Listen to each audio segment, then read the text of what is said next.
Yo, welcome back for another episode of Cornbread Movie Review. Hey, man, we back for another year, man, 2024. Thank y'all for rocking with me. This is my third year doing it. Third, fourth year? I don't know, man. I don't even keep track. But, when you're having fun, that's all you care about. It's producing, putting out content. Like I said, make sure y'all like and subscribe to the channel. I've been, like I said, doing some movie reviews, TV shows, top fives, a couple of vacation videos. I'm working on another one right now. Yeah, we here for the ride and the journey, man. So thank y'all for who've been rocking with me from day one, or this is the first time you watching that episode. Today we doing a movie review. All right, first movie of the year. But first, I lied, bro. I lied to y'all, man. I didn't mean to, but I said I was done with 2023 movies, man. It's a new year, new movies coming out. But there is a movie that I watched towards the end of the year that I want to do a review on. I just didn't have the time to. So that movie, I'm going to do a quick little synopsis on this movie. And that movie today is Napoleon. Yes, Napoleon. I don't know if it's streaming yet. It's 2 hours and 30 minutes.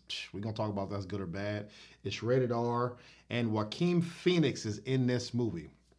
So he plays Napoleon back in 1789. It's a war film. it's a Napoleon basically is, let's say, a general or a captain. And he's leading people to battle.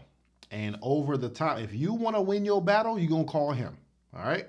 And over the time of life, he'll win this battle, strategic schematics of how to win this battle, given tutelage or just being at the right place at the right time. But his life is in shambles too in certain things. I don't want to give everything away. But I'm about to say the good thing about this movie, I would say, is it's great history. It's a great history movie. You don't get to see his beginnings of his life. The movie kind of starts when he's a young adult, so you don't know how his upbringing is, but you get to see the progression of when he really became that dude. All right, and it's very graphic, gory. Man, people going through a war. War is an ugly thing.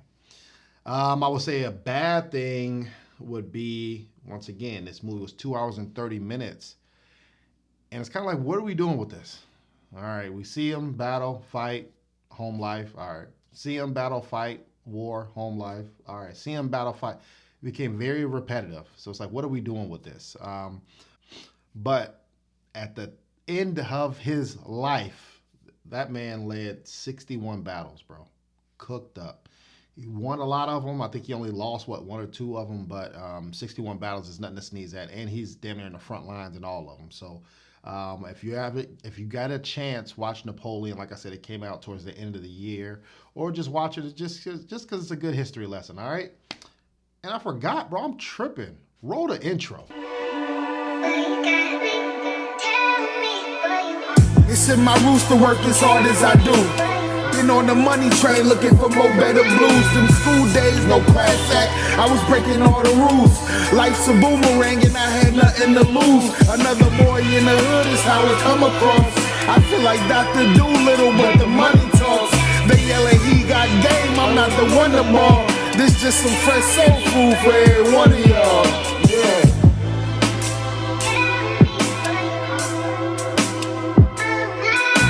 All right, that's much better, man. I apologize for that, man. I'll be getting old, man. I'll be forgetting, man. But today we're gonna do a movie review. All right, a 2024 movie review, and that movie today, ladies and gentlemen, is The Book of Clarence. Yes, it is out now. It is in theaters. It's PG-13. If this is the first time you're seeing an episode, understand I do each movie in 5 different categories, all right? Acting, cinematography, storytelling. Did I get what I bought? Then is it a must-see? Adds it up, spits up a Cornbread movie review, and then we're going to talk about it at the end and see, where it ranks at this year. But obviously this one being the first one, it's going to be the best movie for 2024, even if it gets a 1 out of 5. It just is what it is, all right?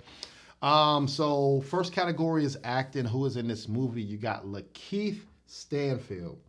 I've always liked him, man. He's had a couple sneaky good movies. He's usually playing the co-star, but in this one he's the main star in this movie. So shout out to him. He plays a twin brother. He plays the character Clarence. Looking for acceptance, but doing stuff that's shady all the time, bro. But you get to see the kind of the character arc of he's looking for those things and it's bad, but does he go to the good side, right? He's a non-believer, and we're gonna get into all of that. But he plays this character, this fictional character in the Bible, okay? Um, Also in this category is acting, right? It's not just the main character, it's everybody. In this movie, you have a lot of B and C list actors, a lot of them. It's unlimited. Usually that's a bad thing. I don't think it was a bad thing in this movie. For me, I took it as okay, this is a look, opportunities for these actors. So every scene that they had felt like they only had two scenes. I'm gonna body these scenes. I'm gonna do the best I can so that I can package this up and get my next role, right? So I think that's what you miss sometimes when you get the lower grade actors. You miss that hunger, but I felt that hunger in this. Every scene was top notch from these actors, C list, B list, and it's a couple A list actors. So the totality from those actors felt believable. Obviously, the main character, Lakeith Stanfield, did his thing. For me, overall, acting in this category is gonna get a 4 out of 5. Man, I was highly impressed in what I was watching. Everything felt believable. Even the timely jokes from people who weren't even funny, but they're slipping a joke right there, right? So it was good timing, comedic timing, actor timing. So great job with that. All right. Next category is cinematography. So a lot of thing embodies the cinematography. It's not just visual, but it could be what you're hearing, what you're seeing, how does it look, transitions, all those things. It's kind of like what's getting you to buy that new car, right? Some people don't look under the hood and look at and see, okay, yeah, I got this V8 or something like that. No, some people just only go look off of, man, how fast is it going and what does it look like? So that's what cinematography category embodies. So this movie is 2 hours. So you get a quality time movie. It's not very rushed. It feels complete. It's also, I think what I'm not gonna say hurt it. I actually think it helped it. The budget was only 40 million. Sometimes when you get movies, when they get 200, $300 million budgets, they just throw CGI at it and get the top notch actor, and that's damn near the whole budget. But the movie looks terrible, right? It's like, come on, it's not believable. It doesn't look real. You didn't go anywhere. Like, come on, it's very lavish, but it's over the top. 40 million make you use this, make that money stretch, right? So you can get hurt on the actors because your budget isn't high, but I just told you about the actors and what it is. So it could be a blessing in disguise that the budget is lower, okay? It's based off of being in Jerusalem, so they have pretty good sets that look and feel like that. I've never been to Jerusalem, but to me, it felt like you were back in that time. Also, part of cinematography is what you're hearing in this soundtrack. If you have not had a chance, check out the soundtrack of the Book of Clarence. It's a good riding in the car type of music. What do you mean by that, Cornbread? Come on, man. I mean, you damn near not gonna hear none of these songs in the club. You're not gonna work out to these songs, but it's very mellow, very nice, very soothing. You might be on the beach just chilling, and I would listen to this album. So if that's the mood that you need to understand of this type of soundtrack, that's what you get. Also from this category, the clothes looked like they were back in the time, even the language that they were speaking. But the transition and the creativity of editing helps out in this category, where you have like a light bulb and then the camera goes all the way to the light bulb so it becomes unfocused, comes too bright, and then the camera backs out and it's from a light bulb from a different scene, and now they go straight into the scene, right? So little creative things like that I enjoy, and I try to take ideas and like, oh man, it's very creative. Let me get that. Let me do this. Oh, they could have did this a little bit better. So I appreciate it when you see things that are different. right? We embrace that on Cornbread Movie Review. So that's top notch. Even some of the stunt doubles that they were doing, they were racing and fighting and other things. It was hard to see. They masked my man. They had a helmet on, so he's doing all these things, even though that's not him. But it wasn't like, oh, I could tell right there. You know what I'm saying? What's the Leonardo DiCaprio meme when he's like, oh, I caught you right there. So it was good to see that. So for me, cinematography is also going to get a 4 out of 5. I enjoyed the creativity, even when they're floating. It didn't look like the clothes are hanging off or, you can see the strings or anything like that. So 4 out of 5 for me with cinematography. All right. Next category, storytelling. So, like I said, this is biblical time. So it's, I think, 33 AD. This is before Jesus got crucified. All right, so this is the time of that. So you have Clarence being the main character. Once again, I said he's a scammer. This dude's shisty.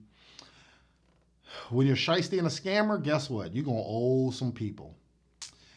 You can owe some good people, some family members maybe, I don't know. Or you're going to owe some bad people like the mob and gangsters who ain't playing with you, bro. You play with them, they finna come for you. And that's some people that he owed.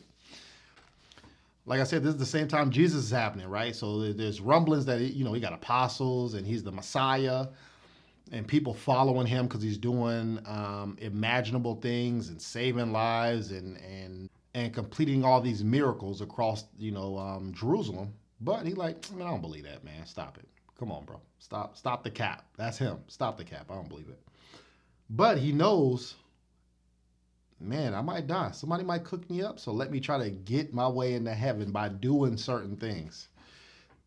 But he needs money. He needs other things like that. So he started doing some fishy stuff, right? If Jesus do it, he damn near do it.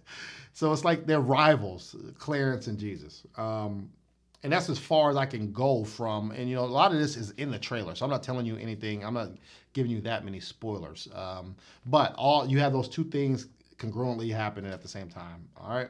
You got that parallel of Jesus and Clarence trying to compete, even though Jesus ain't competing with nobody, right? But Clarence is trying to keep up and have people follow him. But also, I would like to say to my viewers out there, man, be careful what you wish for on certain things, bro. Hey, you might ask for something that you really don't get or that you weren't even looking for, but you're posing or acting like somebody else. And those problems, they always say like throw your problems away and somebody else will pick them up. That's also what's happening in this movie too, right? You trying to act like you're somebody else, but that somebody else got problems too, and you inherit those, and you didn't even know it. So for me, even though this is let's say a made up story, I do like the creativity of putting somebody in that category back in the biblical times and not really, disrespecting, but questioning certain things. So for me, storytelling is going to get a 4 out of 5 as well, man. I was impressed. To my religious people out there, I would love to know how you feel about this movie or the storyline, and did you feel like it was over the top, or did you be like, oh no, it's cool, it's entertainment? So let me know in the comments. All right. Next category: did I get what I bought? So this movie, once again, it's in theaters. It's PG-13. I think my ticket was like what, $12 something, $13. It wasn't too crazy. This isn't, in the biggest IMAX theaters. They're not really showing it at that time. It could be because of the promotion or the trailers. I don't know, maybe the backing, but more standard ticket for that. So for me, I'm going there to see, okay, how is this relevant? How are they playing? Is it all made up characters? Do they have real characters? What did I get out of this? And this, yes, great blend of characters from the Bible and then some made up characters and how they meshed in the storyline with that. Some of this is gruesome too, even though it's PG-13, but you get the reference the reference points of a couple things, like even the crucifixion. What? Gruesome, inhumane, bro. It's bad, man. It just put you in a bad mood just watching something like that and how people can do that to others. But that was also the culture back then. You also get some good quotes, man. I always love a good quote. A good quote from this movie I will take is they said, "Be the body, not the shadow." Meaning, what I'm saying, have a purpose, right? Like, don't just always be in the background and always just following other people. Like, stand on your own. So I enjoy that quote. Another good quote. Another good quote would be, they said, "Someone with no morals is a nobody." Stand on something, bro. Have a set of rules for yourself, and then don't break them. What I'm saying? Hold everybody to that standard, even though let's say that standard's wrong, but at least you're consistent. You're not just doing anything. Anybody can pay you to do whatever. You just, like I said, no morals. That's really a nobody, bro. Even though you feel like you're somebody, you don't have morals, so technically you're nobody. And then lastly, this quote, which was good, because like obviously, a lot of people have heard this. He without sin cast the first stone. And then they have that scene of what happened leading up to that, and then what happens after that, right? So you're shaming other people for doing bad, and how could you do this and this and this and this, but yet you're doing some foul stuff. Even from the movie, they if you was a Jezebel, you know what I'm talking about. But so I really enjoyed that. I got out of it what I was looking for. So for did I get what I bought? I'm gonna say a 4 out of 5, bro. I know it's a lot of 4 out of 5s, but it's not dropping the ball. It's not. I think it's good, setting a good bar. It's not dropping the ball. It's not wowing me, but it's maintaining this positive, good movie vibe for me. All right. Last category, is it a must see? Some things to take away. It's a lot of drug use, which I don't know if that's common. I don't even know if that's in the Bible, or is it. It felt like it was trying to influence that drugs are okay. Like it's been happening from the beginning of time. So continue to do it. So I don't know. It was very off-putting to me. But then again, I don't do drugs. So, but that's one thing that I took. Like I don't know why they keep showing drugs all the time. Damn near almost every scene. It got some comedy that I wasn't expecting. Right? You might get one or two jokes, but it had some great timing with some comedy, bro. It's it was pretty funny, and I enjoyed it. Like I said, it wasn't overbearing. This isn't a comedy. To me, it wasn't, at least, but it did have some good timely jokes in this. Also makes you think: can people change? Right? Can good turn bad, and then can bad turn good? So it's a good conversation piece. I think this movie created in my head, and I'm like, man, hey, have you seen this? Have you seen this movie? Have you seen this? A lot of people haven't watched it. I don't know why. Maybe because of the timing, or just it's not popular, I guess. But it's a good conversational starter for me to bounce certain ideas off of people. And even in this movie, I ain't finna tell it, but they took a little dig at Christianity, man. Just a little stab, man. So. Let me know if you know what I'm talking about in the comments, so we can go back and forth to see how you felt about that little dig that they did. All right. So, is it a must see? I'm gonna say a 4.5 out of 5 for must see category. All right. So overall, the Book of Clarence receives a 4 out of 5 from Cornbread Movie Review. Check out my 2024 movies. Come on, bro. You know, it's only one movie on here. You know what I'm saying? But we're gonna roll through this thing, man. I did a lot of movies last year, and I'm gonna continue to do it this year. This is my happy time, happy space, is talking to y'all, watching movies and reviewing them, and TV shows and different things like that. All right. I ain't nothing changed, bro. I'm not gonna give y'all a movie review without giving y'all a forgotten segment. That's what a movie that you either forgot about, never heard of, or you definitely need to double back and watch this. All right. So today's forgotten movie segment is Out of the Furnace. This movie came out in 2013. It's a thriller drama.